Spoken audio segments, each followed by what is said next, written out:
असो त्या ठिकाणी नाथ महाराज सांगतात बाबा, एवढे असणारे पाप करणारे, एवढे असणारे देशद्रोही, गुरुद्रोही, विश्वासघात करणारे, हिंसक असणारे पापी, सर्वस्व त्या ठिकाणी जे भोग भोगू लागले ते संपूर्ण असणारे पापी रावणवरी आल्याच्या नंतर त्यानं सोडले आणि सोडल्याच्या नंतर कशा प्रकारे पळू लागले नाथ महाराज सांगतात,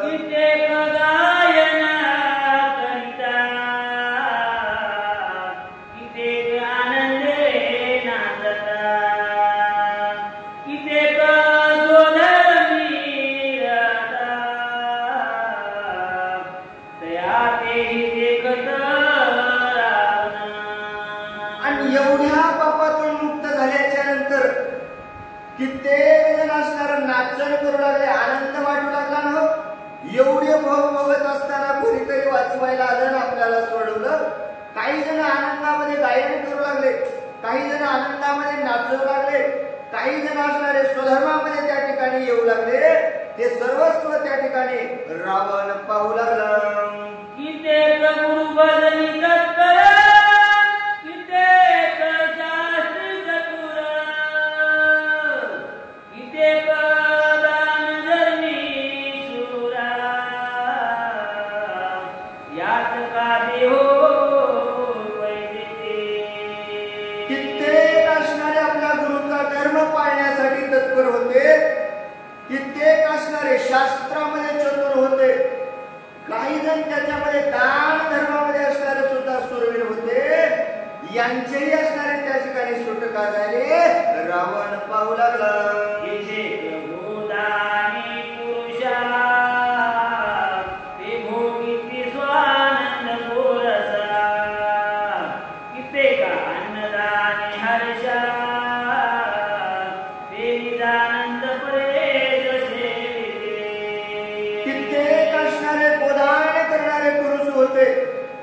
कित्येक असणारे त्या ठिकाणी सुटल्याच्या नंतर स्वानंद असणारे गोरस भोगू लागले. कित्येक त्या ठिकाणी आनंदामध्ये हर्षामध्ये नाचू लागले. ते सर्वस्व असणारं रावणानं सोडल्याच्या नंतर त्यांना घडलं आणि घडल्याच्या नंतर काय रावण करू लागला.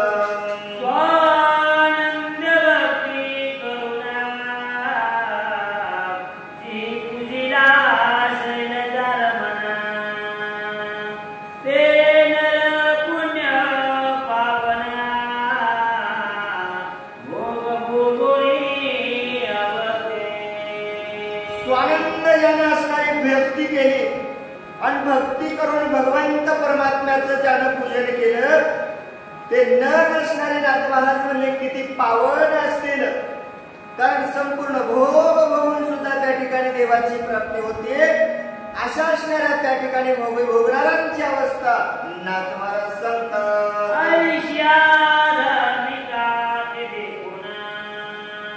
संतोषला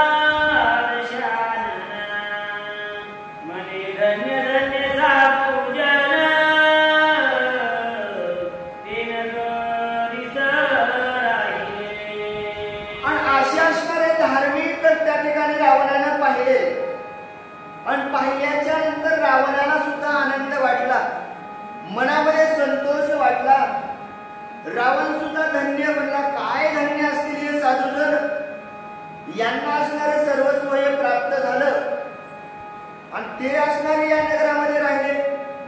रावणाला का आनंद होत असेल?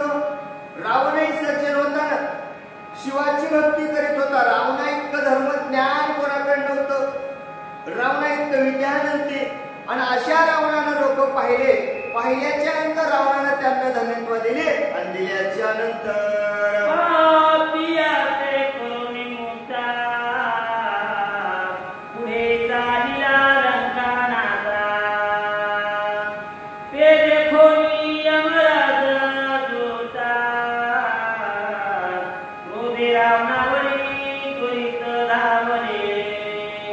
पापियांना तर रावणाने मुक्त केलं, पण आलता कोण्या कामासाठी? हो, यमराजासोबत युद्ध करण्यासाठी रावण आलता. यमराजासोबत युद्ध करण्यासाठी रावणाने तयारी केली. रावण पुढे चालू लागला आणि ते रावण पुढे रावणाचं सैन्य घेऊन येत असतानाच यमराजाच्या दूतानं पाहिलं आणि पाहिल्याच्या नंतर कशा प्रकारे चालू लागले.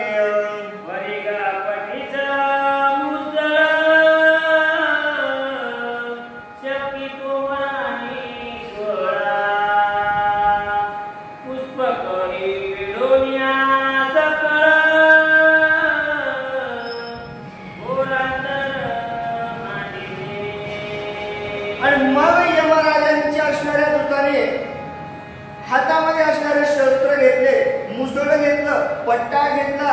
त्यावेळेस असणारे जे काही त्यांच्याकडे तोमर होतं, सूळ होतं, त्रिशूळ, त्या ठिकाणी जेवढं साहित्य होतं तेवढं असणारं घेतलं. आणि रावण जो पुष्पक नावाचं इमान घेऊन आलता, त्या इमानाला वेढा घातला आणि घातल्यानंतर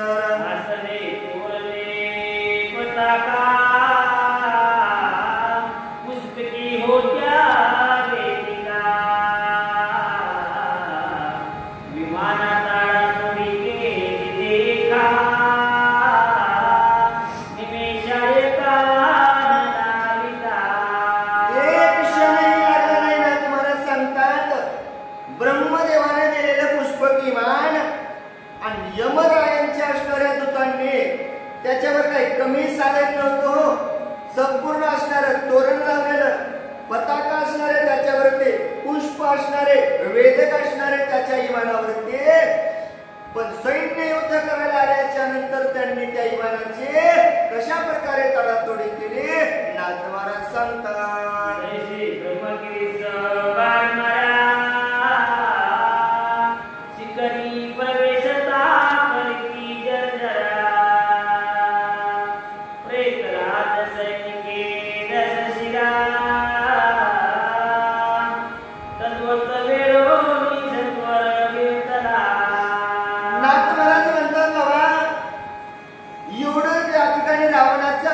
पुष्पक नावाचं इमान जसा एखादा भुंग असणारा त्या ठिकाणी वर जावा लाकडाला जसा मधून त्या ठिकाणी चिन्ह करतो ना, वरून पाहायला गेलं तर चांगलं आहे म्हणे, आतमध्ये पोकळ जसा भुंगा लागल्याच्या नंतर त्याची अवस्था होते, तसा असणारा यमराजाच्या दूतानं त्या पुष्पक इमानाची अवस्था केली.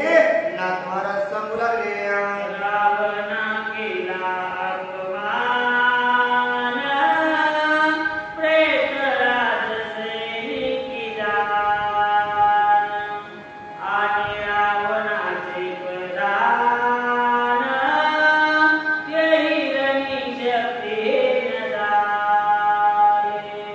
यमरायाच्या असणाऱ्या प्रधानांनी रावणाचा तर अपमान केलाच, कारण पुष्पक नावाचं इमान तोडफोड केले. आणि जेवढं काही रावण आपल्या सोबत सैन्य घेऊन आलेला होता त्या सैन्यावरती सुद्धा त्यांनी वार केला. वार केल्याच्या नंतर सैन्याचं सुद्धा बळ कमी पडलं, सैन्य सुद्धा त्या ठिकाणी मागे सरकले. सरकल्यानंतर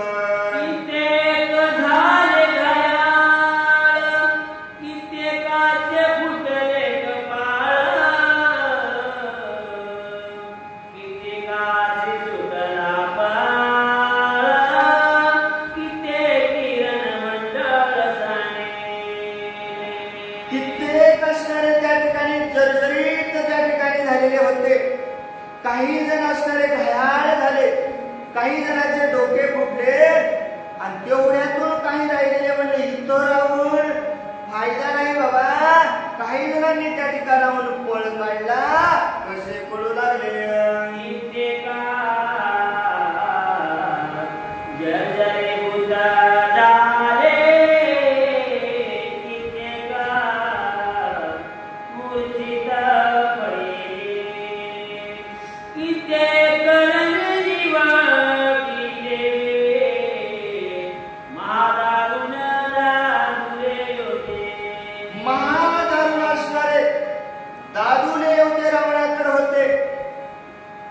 यमरायांच्या दूताकडून त्यांच्यावर वार झाल्याच्या नंतर चाळणीसारखं असणारं शरीर जर्जरीत झालं.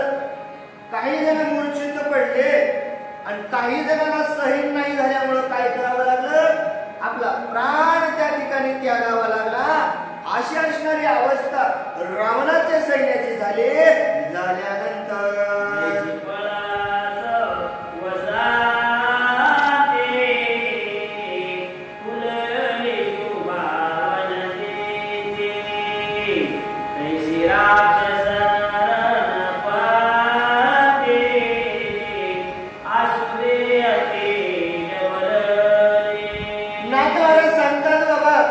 वसंत ऋतूमध्ये पळसाचं झाड फुलावं आणि त्या पळसाचे असणारे फुलं आल्याच्या नंतर रत्नजडित त्या ठिकाणी असणारे फुलं दिसतात.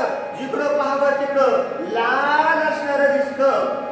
आणि तशी असणारी अवस्था रावणाच्या सैन्याची झाली. यमदूताच्या सैन्याने वार केल्याच्या नंतर रक्तभंगाळ झालेलं सैन्य, डोकं फुटलेले आणि संपूर्ण पाहायला गेलं तर परिसरच त्या ठिकाणी लाल असणारा दिसू लागला.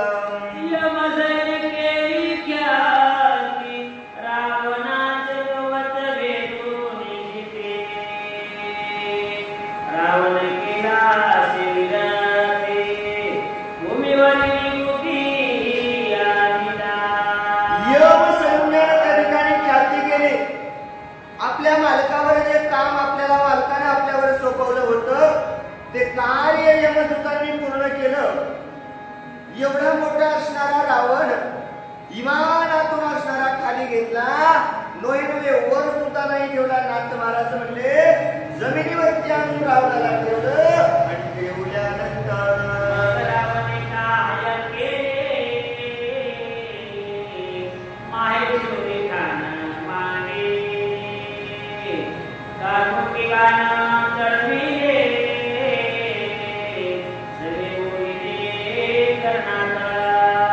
नाथ महाराज म्हणजे रावणही काही कमी नव्हता. जमिनीवरती रावण आल्याच्या नंतर रावणाला असणारा रागाला रावण म्हणला माझ्याकडे सामर्थ्य कमी नाही आणि यम मला हलवल. गर्व होता ना रावणाकडे. रावणाने गर्वाच्या जीवावरती काय केलं, कारमुकी नावाचा बाण हातामध्ये घेतला आणि बाण हातामध्ये घेतल्याच्या नंतर काय करू लागला.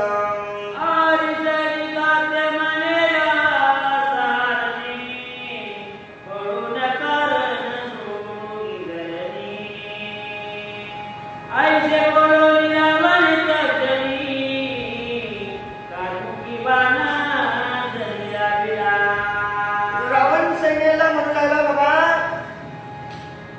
मेलेत ते मेलेत पण वाचलेल्यांना रावण म्हणतोय पळण्याची गरज नाही. कारमुकी नावाचा बाण हातामध्ये घेतलेला आहे. त्या बाणाला असणारा तीक्ष्ण कान लावलेला आहे आणि सैन्याला रावण सांगतोय युद्धामधून पळून जायची गरज नाही. मी सामर्थ्यवान आहे. तुमचंही रक्षण करतो. आपलाही विजय होईल. एवढं रावणानं बोललं. बोलल्याच्या नंतर बाण ओढला आणि ओढल्यानंतर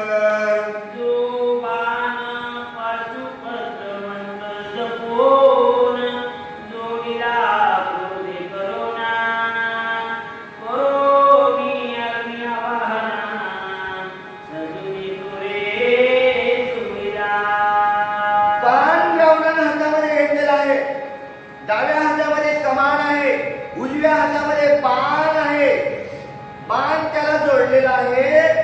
कारमुकी नावाचा धनुष्य हातामध्ये घेतलाय आणि पशुपती नावाचा मंत्र त्या ठिकाणी घेतलेला आहे. पशुपत नावाचा मंत्र त्या बाणावरती सोडल्याच्या नंतर अग्नी असणारी प्रगट झाली. अग्नी प्रगट झाल्याच्या नंतर त्वेज असणारं जिकडं तिकडं दिसू लागलं आणि तो अग्निभरीत असणारं यंत्र शस्त्र मंत्र असणारा बाण रावण त्या ठिकाणी कसा सोडू लागला. तो अग्निमय जीवान निघाला गर्जन तो गगन, तेवी जस दिशाचे श्रवण, बधिर झाले जाण ते समय. बाण रावणाने सोडला. पाशुपत मंत्र नावाचा असणारा त्याच्यावरती मंत्रण केलेलं आहे आणि अग्नी असणारी प्रज्वलित त्या बाणावरती झालेली. रावणानं बाण सोडल्याबरोबर भूमंडळ असणारं त्या ठिकाणी दचकलं. कारण बाण साधा सुद्धा नव्हता. गर्जना असणारी बाणानं केली आणि एवढा आवाज बाणाचा झाल्याच्या नंतर तिन्ही लोकांमध्ये आवाज गेला आणि कोणाकोणाला भीती वाटू लागली. त्या पाशुपताचे गर्जन मोठे झाले, थोरणे ते पाटे ते गलिका चार कटकटे दंतदाळा वाजवेता. त्या पाशुपती नावाचा बाण रावणानं सोडल्याच्या नंतर एवढ्या जोरामध्ये तो बाण चालू लागला. देव भेटी याच्यातवर नाही, कधी काळ सुद्धा त्या ठिकाणी दचकला. काळाची सुद्धा त्या ठिकाणी दातखिळी बसावी.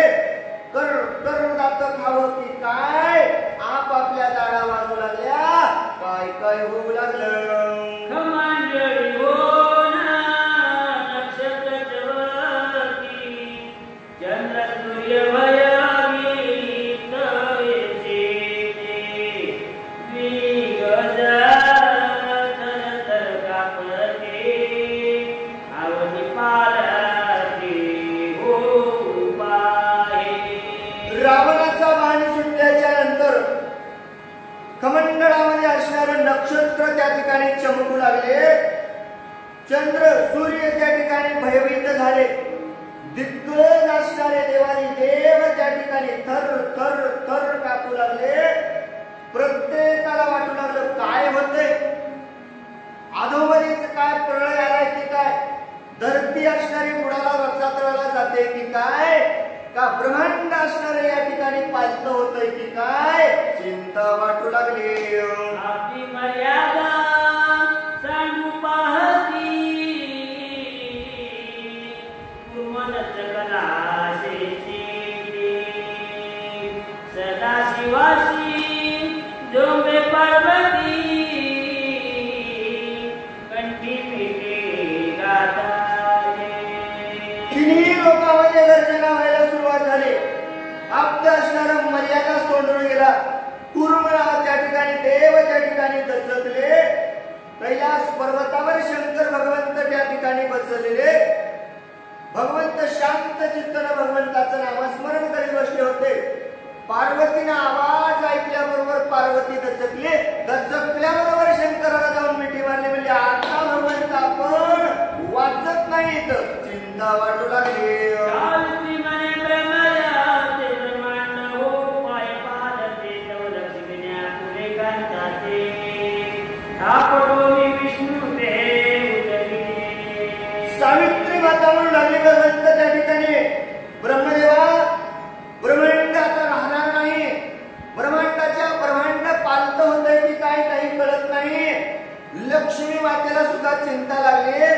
लक्ष्मी माता म्हणते देवा, विष्णुदेवा उठा ना, संकट सगळीकडे आले, तुम्ही का शांत झोपलेला आहात.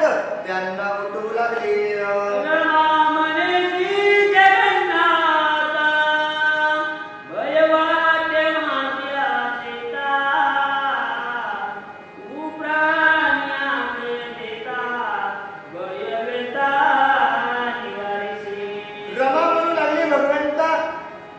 माझ्या जीवाला असणारी भीती वाटायला लागले.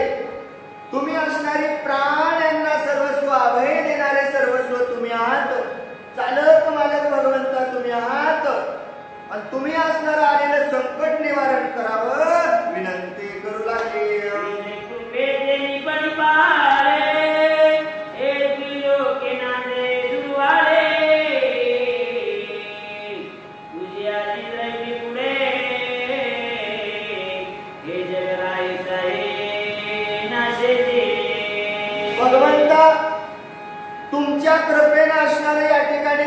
संपूर्ण जग चालतं भगवंता, आणि तुम्ही असणारे चालवणारे असे तुम्ही आहात, करता करविता भगवंता तुम्ही आहात.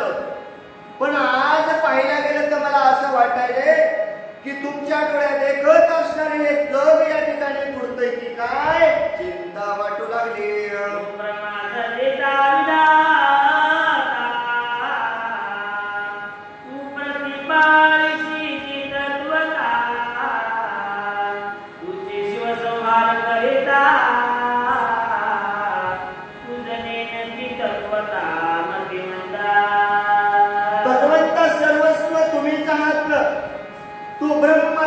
साविध्यता विधाता भगवंता तुम्हीच आहात.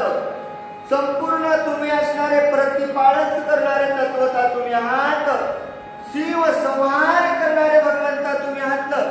तुमच्याशिवाय काही होते का हो? नाही होत. तुझी या सत्य वेदाशी बोलणे, सूर्याशी चालणे तुझ्यामुळे, ऐसा समर्थ ब्रह्मांडाचा धनी भगवंता तुम्ही आहात. मग आज असं या ठिकाणी का होत असेल? तुमच्या नेणत्यापणा देखत असणारा ही धरती आज अशी का करत असेल, चिंता वाटू लागली.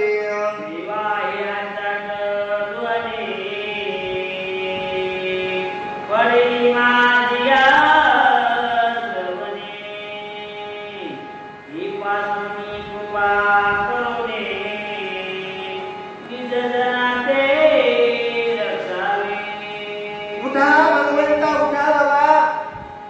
देवा, अवचट असणारी ध्वनी, विपरीत असणारा आवाज माझ्या कानावरती आलेला आहे, आणि हा आवाज ऐकल्याच्या नंतर मला वाटतंय की प्रलय आल्याशिवाय राहणार नाही. भगवंता उठा बाबा, रक्षण करायचं आहे. विनंती असणारी तुम्हाला आहे, तुम्ही या आलेल्या अचाट आवाजापासून, या ध्वनीपासून या पृथ्वीवरती जगणाऱ्यांचं रक्षण करा बाबा, विनंती करू लागल्या.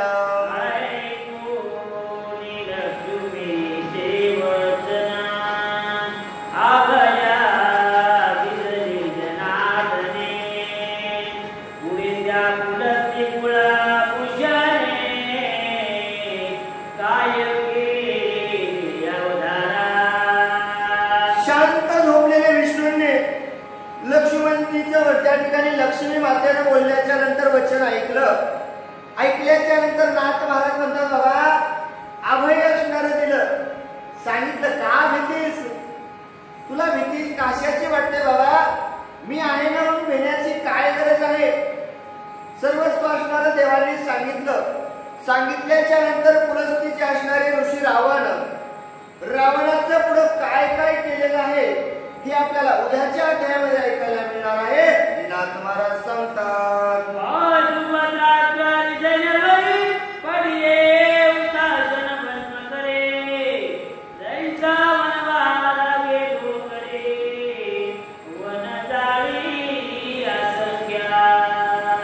पाशुपती नावाचं शस्त्र जे होतं, नाथ महाराज त्या शस्त्राचं वर्णन करताना सांगतात, बाबा हुताशण असणारं त्याच्याकडे अग्नी प्रज्वलित केलेलं आहे, आणि ते शस्त्र ज्याच्या ज्याच्या अंगावरती पडलं, जसं वनामध्ये अग्नी लागावी, भडाग्नी असणारी लागावी, आणि अख्खं वन त्या अग्नीनं जळून जावं, एवढं सामर्थ्य त्या पाशुपती मंत्राच्या शस्त्रामध्ये आहे. नाथ महाराज सांगतात,